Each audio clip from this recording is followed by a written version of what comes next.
আমরা সাথে থাকবো।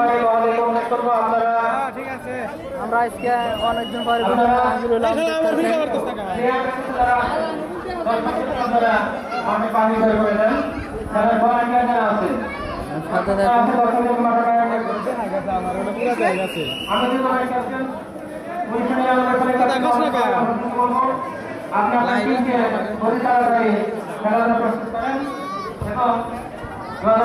দিনে মোহাম্মদ মুস্তাফা খান আপনার কোন আপনার প্লেয়ারদেরকে খেলাধুলা প্রস্তুত করেন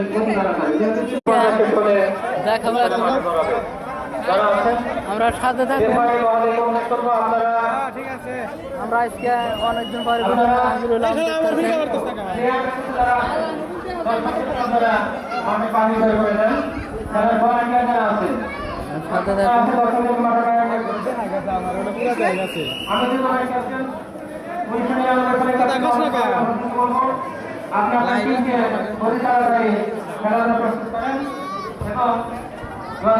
দিনে মোহাম্মদ মুস্তাফা খান আপনার কোন আপনার প্লেয়ারদেরকে খেলাধুলা প্রস্তুত করেন।